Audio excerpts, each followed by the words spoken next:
Hazardous waste management के अपने second lecture में हम बात करेंगे हजार्डस वेस्ट के ट्रीटमेंट की। अभी तक हम पढ़ चुके हैं कि जब भी वेस्ट मैनेजमेंट सिस्टम को डिज़ाइन किया जाता है तो उसका फर्स्ट स्टेप स्टार्ट होता है वेस्ट के कंट्रोल से।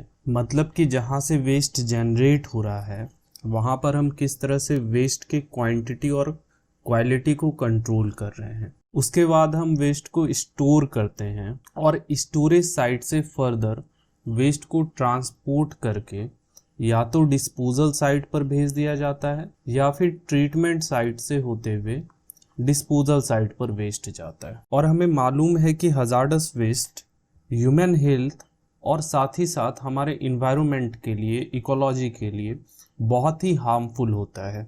तो ऐसे वेस्ट का हमें ट्रीटमेंट करना, मतलब कि ऐसे वेस्ट को हमें ट्रीट करना बहुत ज़रूरी हो जाता है। तो यहाँ पर हम कह सकते हैं कि हजार्डस वेस्ट को हम डायरेक्टली डिस्पोज नहीं कर सकते। सबसे पहले हमें वेस्ट को ट्रीट करना होता है, उसके बाद हम वेस्ट को डिस्पोज करते हैं। और ये जो कंप्लीट हायरार्की है वेस्ट के कंट्रोल से स्टोरेज, ट्रीटमेंट और डिस्पोजल तक, ये लगभग सभी तरह के वेस्ट के लिए एप्लीकेबल होता है, चाहे वो हजार्डस वेस्ट हो या फिर जनरल वेस्ट हो। तो एक बात यहाँ से हमें समझ में आ गई है कि जो हजार्डस वेस्ट है, जो खतरनाक कचरा है, उसका ट्रीटमेंट हमारे लिए बहुत ज़्यादा इम्पॉर्टेंट है, बहुत ज़्यादा रिलीवेंट है। आगे और भी इसे बहुत डिटेल में डिस्कस करेंगे। वीडियो स्टार्ट करते हैं।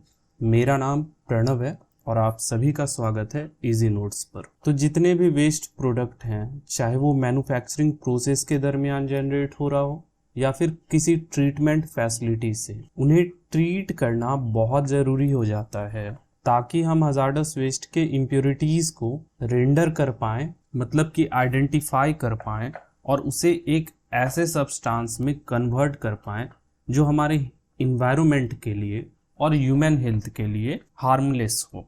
वेस्ट ट्रीटमेंट को जनरली 4 क्लासेस में क्लासिफाइड किया जाता है। फर्स्ट है फिजिकल ट्रीटमेंट, फिर है केमिकल ट्रीटमेंट, फिर है बायोलॉजिकल ट्रीटमेंट और फिर है थर्मल ट्रीटमेंट। यहाँ पर फिजिकल और केमिकल ट्रीटमेंट लगभग सभी तरह के वेस्ट के लिए एप्लीकेबल होता है और इन दोनों को कभी कभी हम लोग कंबाइंड फॉर्म में फिजियोकेमिकल ट्रीटमेंट भी बोलते हैं। फिजिकल ट्रीटमेंट में वेस्ट के फिजिकल नेचर जैसे अपीयरेंस, डेंसिटी, कंपोजिशन, इन सब को बदलकर वेस्ट को ट्रीट किया जाता है। उसी तरह केमिकल ट्रीटमेंट में वेस्ट को केमिकल प्रोसेस के द्वारा ट्रीट किया जाता है, जिससे क्या होता है कि वेस्ट में जो केमिकली अनस्टेबल सब्सटेंसेस होते हैं वो स्टेबल हो जाते हैं, वो इनर्ट हो जाते हैं। और जो वेस्ट जो पहले केमिकली अनस्टेबल था वो केमिकली स्टेबल हो जाता है, जिससे क्या होगा, उस वेस्ट का किसी दूसरे सब्सटेंस के साथ रिएक्ट करने की जो प्रोबेबिलिटी है वो बहुत कम हो जाएगी और वो जो वेस्ट है हार्मफुल से हार्मलेस में कन्वर्ट हो जाएगा, मतलब कि हजार्डस से नॉन हजार्डस में कन्वर्ट हो जाएगा। और हमें पता है कि बायोलॉजिकल ट्रीटमेंट में माइक्रो ऑर्गेनिज्म इन्वॉल्व होते हैं। माइक्रो ऑर्गेनिज्म अपने एंजाइमिक एक्टिविटी या फिर कह सकते हो कि मेटाबॉलिज्म के थ्रू जो कॉम्प्लेक्स सब्सटेंसेस होते हैं, जो कॉम्प्लेक्स ऑर्गेनिक सब्सटेंसेस होते हैं, उन्हें क्या करता है, एक सिंपलर सब्सटेंस में कन्वर्ट कर देता है जो कि लेस हजार्डस होगा और ह्यूमन हेल्थ और इन्वायरमेंट पर लेस इम्पैक्ट डाल पाएगा। और लास्ट है थर्मल ट्रीटमेंट। थर्मल ट्रीटमेंट में क्या किया जाता है, थर्मल ट्रीटमेंट में हीट एनर्जी के थ्रू वेस्ट को ट्रीट किया जाता है, जिसमें इंसैनिरेशन, पायरोलाइसिस ये सब इन्वॉल्व है।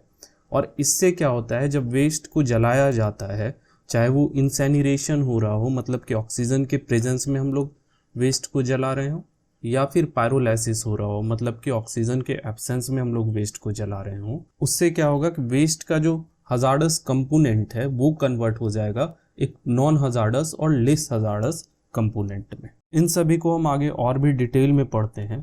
तो चलिए स्टार्ट करते हैं हमारा first treatment, that is physical treatment of waste से। तो physical treatment of hazardous waste में बहुत सारा सेपरेशन प्रोसेस इंक्लूडेड होता है। सेपरेशन प्रोसेस में क्या हो गया, जैसे इवापोरेशन, फिल्ट्रेशन, ये सब। और ये सारे separation process commonly treatment plant और इंडस्ट्रीज में यूज में लाई जाती हैं। किसी भी वेस्ट के ट्रीटमेंट से पहले कोई भी वैसा वेस्ट जिसमें सॉलिड और लिक्विड दोनों है, उसमें हम सॉलिड और लिक्विड दोनों को सेपरेट करते हैं।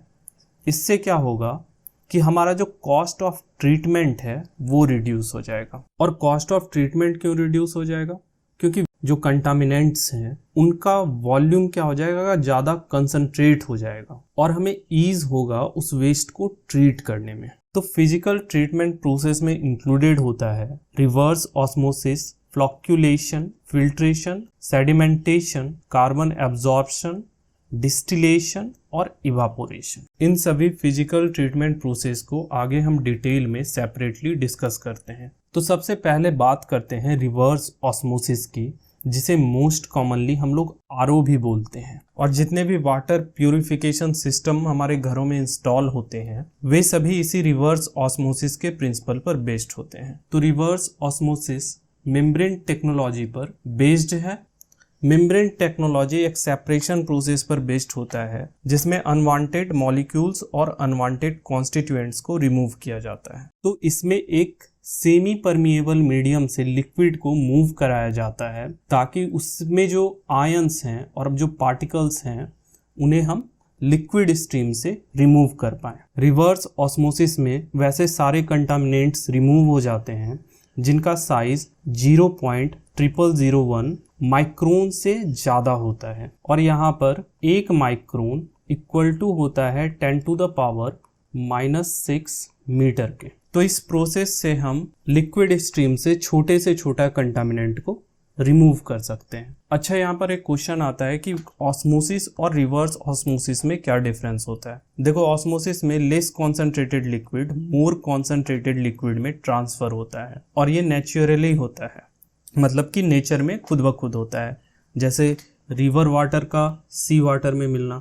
लेकिन रिवर्स ऑस्मोसिस में क्या होता है कि मोर कॉन्सेंट्रेटेड लिक्विड स्ट्रीम को हम लोग लेस कॉन्सेंट्रेटेड लिक्विड स्ट्रीम में कन्वर्ट करते हैं, इसीलिए इसको रिवर्स ऑस्मोसिस भी बोला जाता है।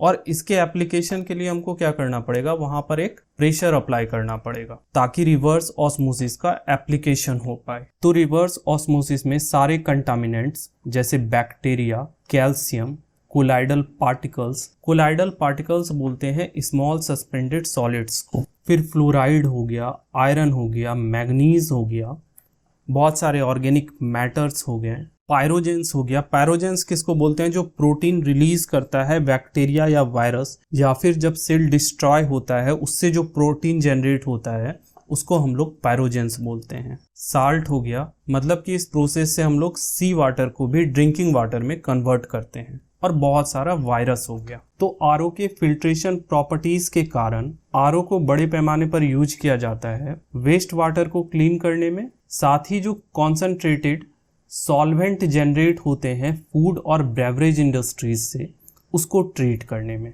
और ये आरओ प्रोसेस इतना इफेक्टिव है, इससे जो जनरेट होता है वो वाटर अल्ट्रा प्योर होता है, जिसे हम माइक्रो इलेक्ट्रॉनिक इंडस्ट्रीज के यूज में ला सकते हैं।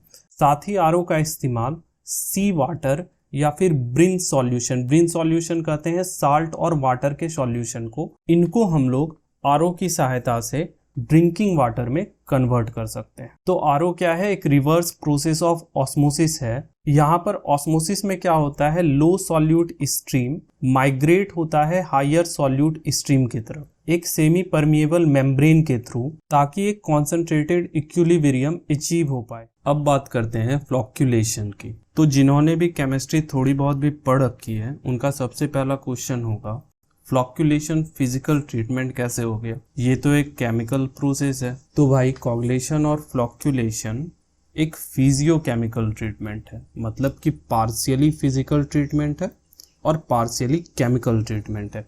कैसे, इसे हम आगे समझेंगे। तो फ्लॉक्यूलेशन की सहायता से हम लोग माइक्रोफ्लॉक्स को विजिबल सस्पेंडेड पार्टिकल्स में कन्वर्ट करते हैं। माइक्रोफ्लॉक्स क्या होता है? माइक्रोफ्लॉक्स वैसी इम्प्योरिटीज होती हैं जो विजिबल नहीं होती है, जो किसी भी लिक्विड में सॉल्यूबल होती हैं। और ये जो माइक्रोफ्लॉक्स होते हैं सभी सेम चार्ज कैरी करते हैं, मोस्टली जो नेगेटिव होता है। तो सेम चार्ज होने के कारण क्या होगा, ये आपस में बॉन्ड नहीं बना पाएंगे। हम क्या करते हैं, वेस्ट वाटर में कुछ ऐसे केमिकल डालते हैं जो पॉजिटिवली चार्ज होते हैं। इससे ये होता है कि माइक्रोफ्लॉक आपस में कोलाइड करते हैं और आपस में बॉन्ड बनाते हैं, जिससे एक लार्ज विजिबल फ्लॉक प्रोड्यूस होता है, जिसे हम पिन फ्लॉक भी बोलते हैं। और जहाँ पर ये प्रोसीड्यूर किया जाता है वहाँ पर एक रोटेटरी ब्लेड लगा होता है, और इसी रोटेटरी ब्लेड के कारण कोगुलेशन या फ्लॉक्यूलेशन को हम लोग फिजियोकेमिकल ट्रीटमेंट में कैटेगराइज करते हैं।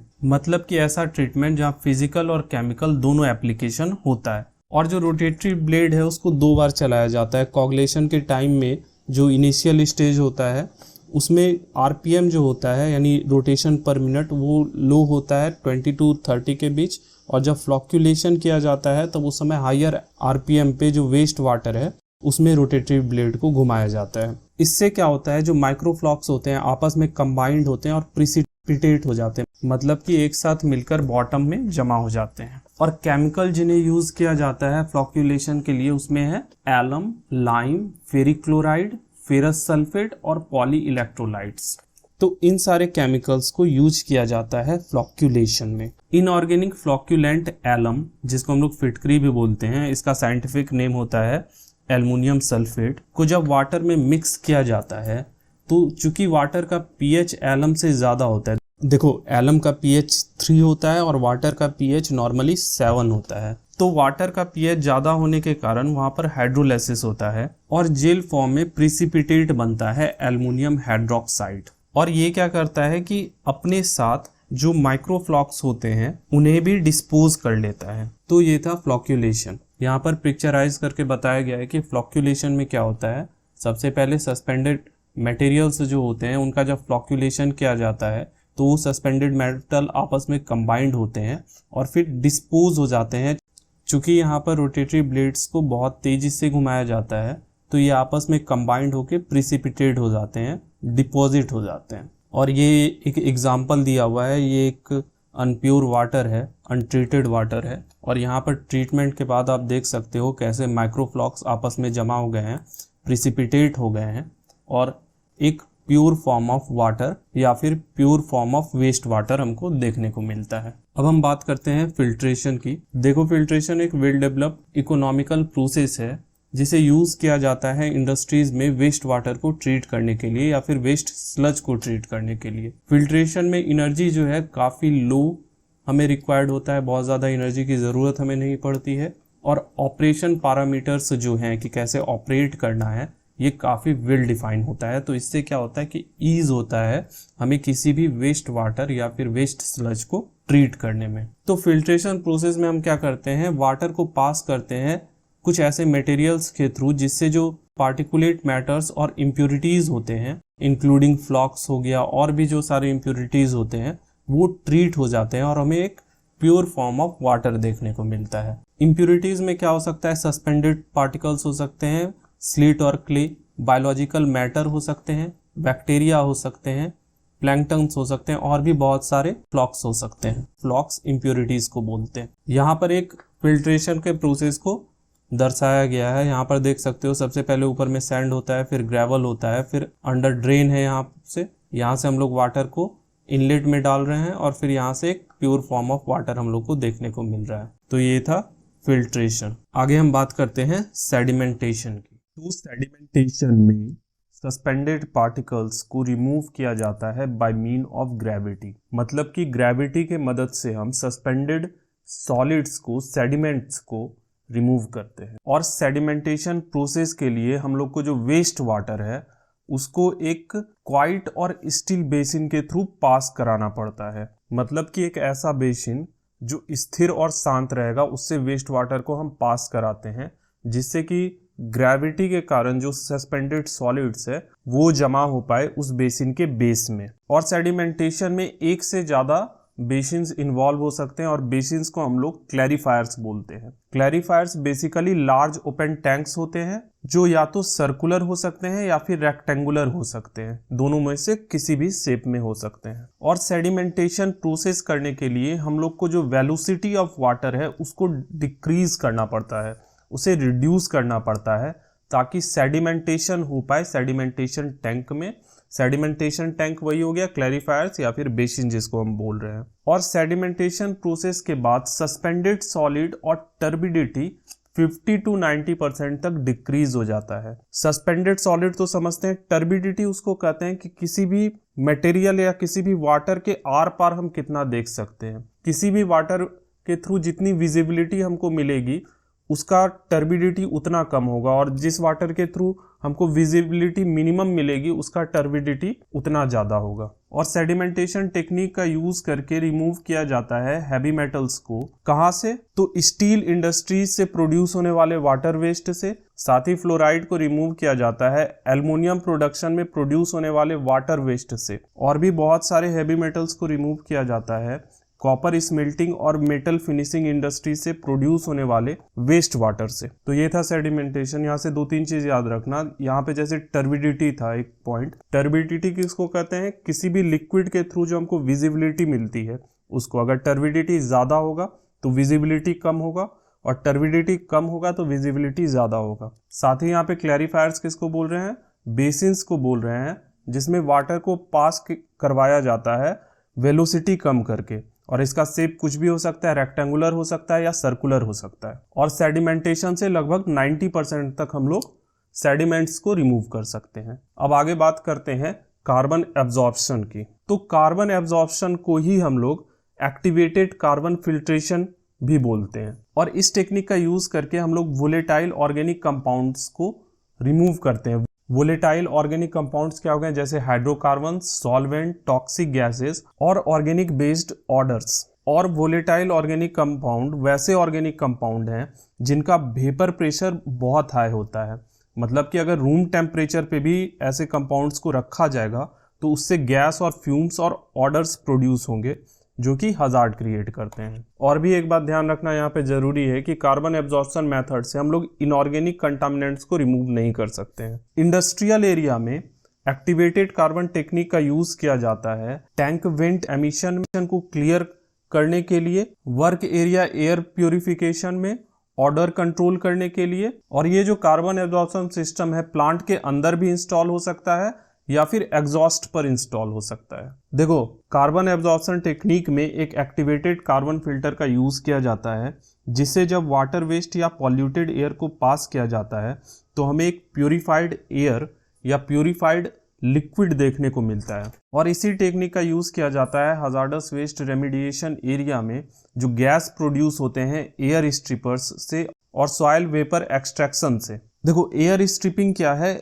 जब वेस्ट वाटर और एयर को कांटेक्ट में लाया जाता है तो जो वोलेटाइल ऑर्गेनिक मैटर प्रेजेंट होते हैं वो वेस्ट वाटर से एयर में ट्रांसफर हो जाते हैं, और फिर हम इस एयर को फिल्ट्रेट करके जो कंटामिनेंट्स है उनको रिमूव कर सकते हैं। सॉइल वेपर एक्सट्रैक्शन में वोलेटाइल कंपाउंड को अनसैचुरेटेड जोन से रिमूव किया जाता है। सॉइल का अनसैचुरेटेड जोन वो जोन हो गया जहां पर लिक्विड जो है, फ्लूइड जो है वो अवेलेबल नहीं है। तो वहां से हम लोग वोलेटाइल ऑर्गेनिक मैटर को एक्सट्रैक्ट करके सॉइल को प्यूरिफाई कर सकते हैं।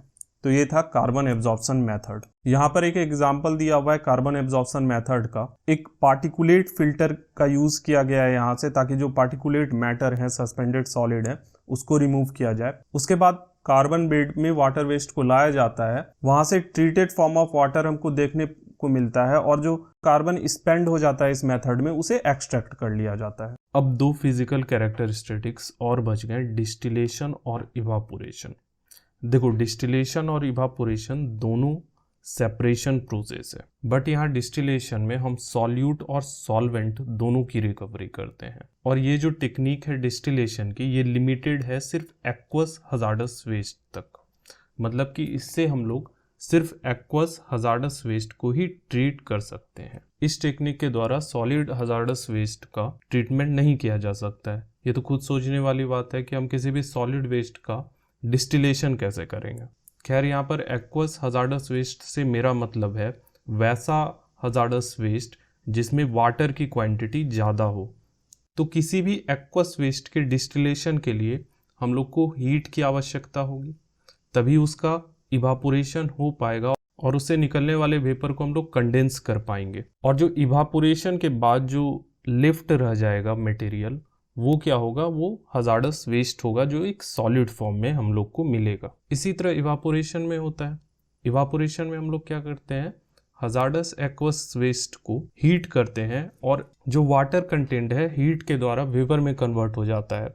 बट यहाँ पे हम लोग कंडेंस नहीं करते हैं उस वेपर को, और जो लिफ्ट आउट बच जाता है उस वेस्ट को फिर ट्रीट किया जाता है। सस्पेंडेड जो सॉलिड्स बच जाते हैं इवापोरेशन के बाद उसको ट्रीट किया जाता है। लेकिन यहाँ पर डिस्टिलेशन और इवापोरेशन के साथ एक प्रॉब्लम है कि चाहे हम डिस्टिलेशन कर रहे हो या फिर इवापोरेशन कर रहे हो, यहाँ पर हम लोग को ज़्यादा हीट एनर्जी की आवश्यकता होगी, और डिस्टिलेशन में तो और ज़्यादा एनर्जी की हम लोग को आवश्यकता होगी, क्योंकि यहाँ पर हम लोग को वेपर को कंडेंस करना पड़ेगा, कूल करना पड़ेगा वेपर को, जिससे वेपर वाटर में कन्वर्ट होगा। तो एक तरह से देखा जाए कि ये जो डिस्टिलेशन और इवापोरेशन की प्रोसेस है, ये दोनों में से कोई भी हमारे लिए ज़्यादा इकोनॉमिकल नहीं है। इन दोनों प्रोसेस के एप्लीकेशन के लिए हम लोग को ज़्यादा से ज़्यादा एनर्जी की ज़रूरत पड़ेगी। तो ये जो डिस्टिलेशन और इवापोरेशन है, इनका यूज़ काफ़ी लिमिटेड हो जाता है। इस पिक्चर में आप समझ सकते हैं कि कैसे डिस्टिलेशन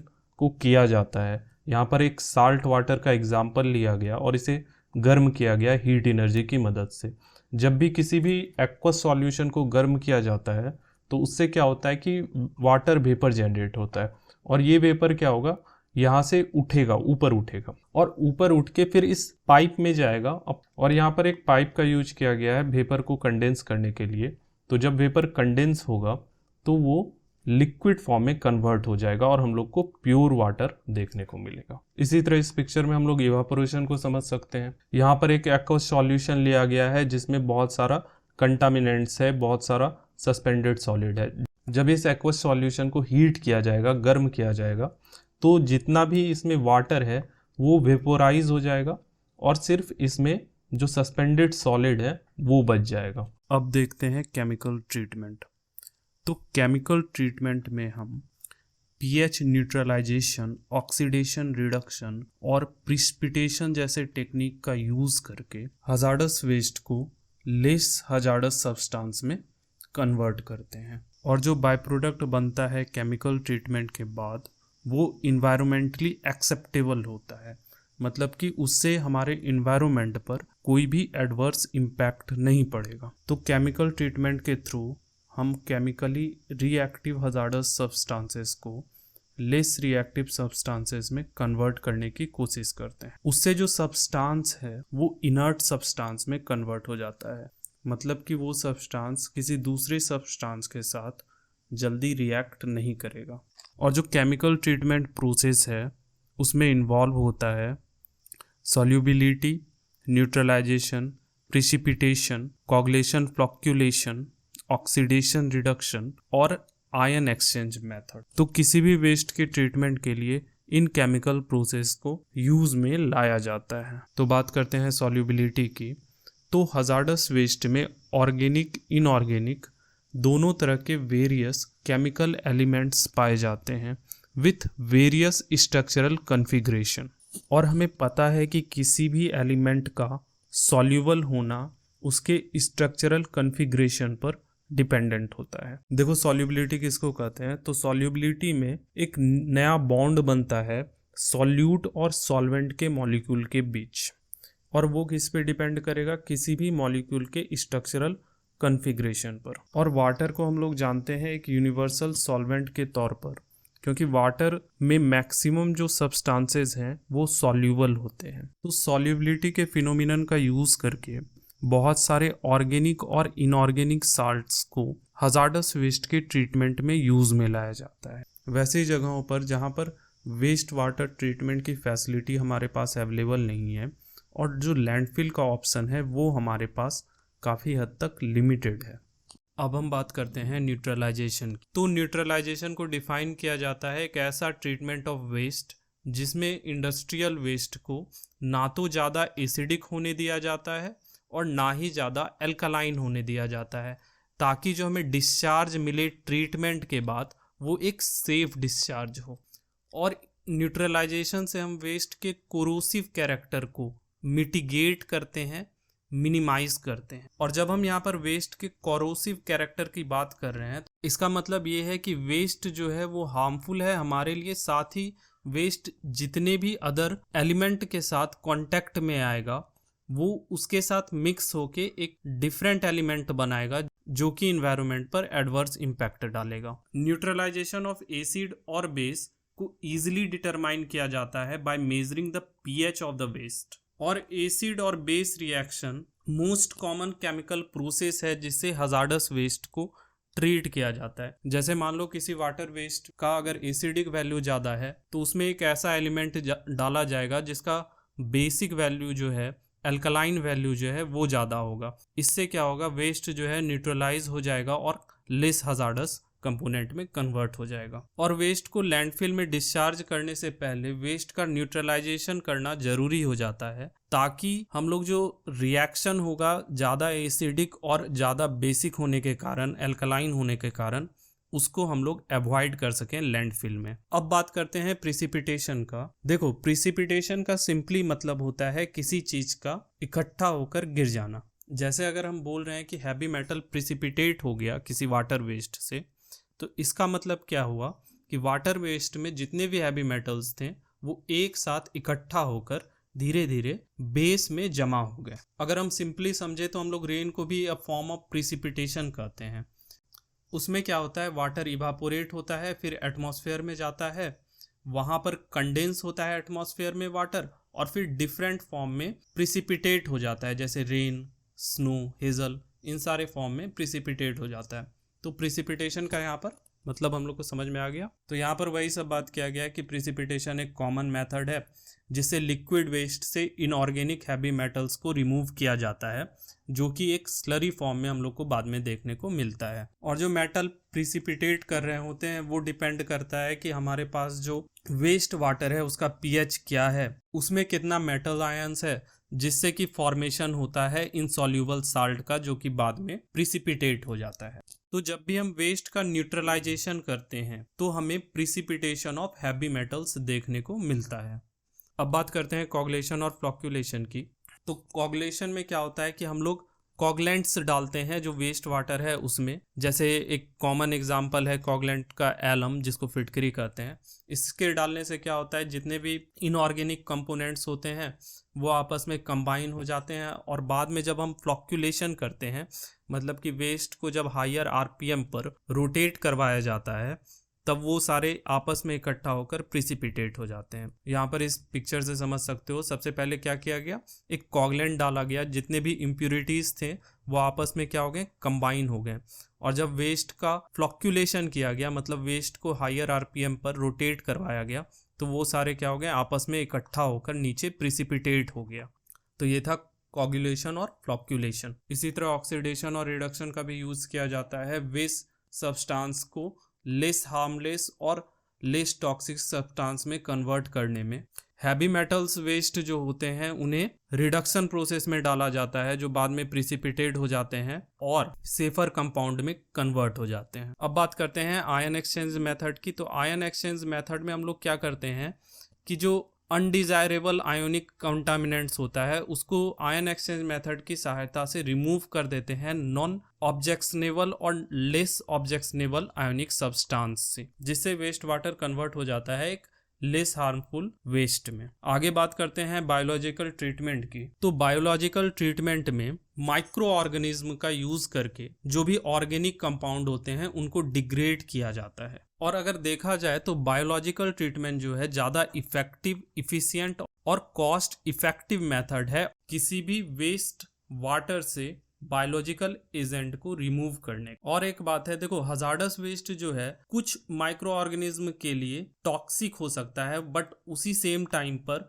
बहुत सारे माइक्रो ऑर्गेनिज्म के लिए एक फूड की तरह काम कर सकता है, एक वैल्यूएबल रिसोर्स की तरह काम कर सकता है। और वो माइक्रो ऑर्गेनिज्म क्या करेंगे, उसको एज अ फूड कंज्यूम करेंगे और एक सेफर कंपोनेंट में डिग्रेड कर देंगे। तो जब हम बायोलॉजिकल ट्रीटमेंट की बात करेंगे तो वहां पर हम बात करेंगे बायो रिमीडिएशन की, मेटल अपटेक थ्रू प्लांट्स की, कंपोस्टिंग की, बैक्टीरियल कल्चर की। बैक्टीरियल कल्चर में क्या किया जाता है कि बैक्टीरियाज को रिलीज कर दिया जाता है वाटर वेस्ट में, और बैक्टीरिया क्या करते हैं, जितने भी ऑर्गेनिक वेस्ट होते हैं उसको कंज्यूम करते हैं, और जो हजार्डस वेस्ट होता है उसको डिग्रेड करते हैं एक नॉन हजार्डस वेस्ट। कंपोस्टिंग को आप अच्छे से समझते हो। Metal Uptake through plant species क्या हुआ, तो देखो मान लो किसी लैंड पर बहुत सारा वाटर वेस्ट को डंप किया, वो लैंड क्या करेगा, जो हैवी मेटल्स उस वाटर वेस्ट में थे उसको कंज्यूम कर ले, तो वहां पर हम क्या करेंगे, बहुत सारे प्लांट स्पेसीज को लगा देंगे। प्लांट क्या करेंगे, वो जो हैवी मेटल है उसको कंज्यूम करेंगे। जैसे बहुत सारा प्लांट होता है, जैसे टबाकू हो गया,